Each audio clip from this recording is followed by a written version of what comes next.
वरुण गांधी के मैदान छोड़ने के बाद पीलीभीत की चुनावी जंग बेहद रोमांचक होने के आसार हैं। पीलीभीत लोकसभा सीट पर अब 10 चुनावी खिलाड़ी बाकी हैं, मगर कसमकस भरी वोटों की लड़ाई भाजपा उम्मीदवार जितिन प्रसाद, सपा प्रत्याशी भगवत सिंह गंगवार और बसपा कैंडिडेट अनीस अहमद खां और फूल बाबू के बीच ही होने की बात सियासी हलकों में कही जा रही है। बसपा प्रत्याशी फूल बाबू पहले भी पीलीभीत लोकसभा से किस्मत आजमा चुके हैं, मगर कामयाबी नहीं मिली। वहीं भाजपा के जितिन प्रसाद और सपा के भगवत सिंह गंगवार पहली बार एक दूसरे के खिलाफ मोर्चाबंदी करते दिखाई दे रहे हैं और अपने अपने अंदाज से मतदाताओं का मूड अपनी तरफ मोड़ने के प्रयास में जुटे हैं। जितिन प्रसाद और भगवत सिंह गंगवार दोनों ही चुनावी अखाड़े के मंझे हुए खिलाड़ी हैं, मगर पीलीभीत लोकसभा इन दोनों ही राजनीतिक हस्तियों के लिए नई रणभूमि है। भाजपाई चेहरा जितिन प्रसाद जहां पड़ोस के शाहजहांपुर जिले के रहने वाले हैं, तो भगवत सिंह गंगवार पड़ोस के बरेली जिले की नवाबगंज विधानसभा से ताल्लुक रखते हैं।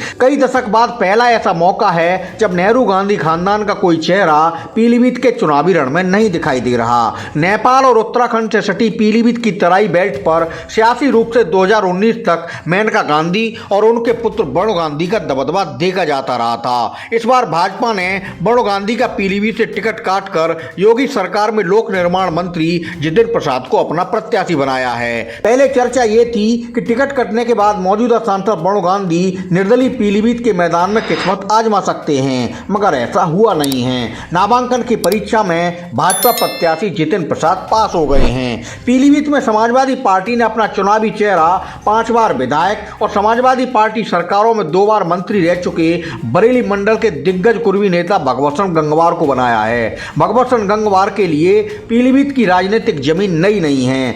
यह बात तो वह खुद भी कह चुके हैं कि उनके 3 रिश्तेदार कुंवर मोहन स्वरूप, भानु प्रताप सिंह और हरीश गंगवार पूर्व में पीलीभीत से सांसद रह चुके हैं। पीलीभीत में गांव-गांव उनके संपर्क और पकड़ है। भगवत सिंह गंगवार का भी नामांकन पर्चा पास हो चुका है और वह पूरी ताकत से चुनाव प्रचार करते नजर आ रहे हैं। पीलीभीत के चुनावी मुकाबले में तीसरे बड़े खिलाड़ी बसपा प्रत्याशी अनीस अहमद खां और फूल बाबू हैं, जिनका नामांकन भी वैध पाया गया है। फूल बाबू पीलीभीत में बीसलपुर क्षेत्र के रहने वाले हैं और बसपा सरकार में मंत्री और विधायक रह चुके हैं। पीलीभीत लोकसभा सीट पर हुए नामांकनों की जांच के बाद सभी 10 उम्मीदवारों के पर्चे वैध पाए गए। सपा भाजपा बसपा प्रत्याशियों के अलावा भारतीय कृषक दल से राजीव सक्सेना, राष्ट्रीय समाज दल से संजय भारती और निर्दलीय आदर्श पांडे, आशीष कुमार, प्रमोद पटेल, मोहम्मद शाहिद हुसैन व सुशील शुक्ला भी मैदान में दिखाई दे रहे हैं। पीलीभीत की राजनीति को करीब से जानने और समझने वाले बताते हैं कि जिले के मतदाता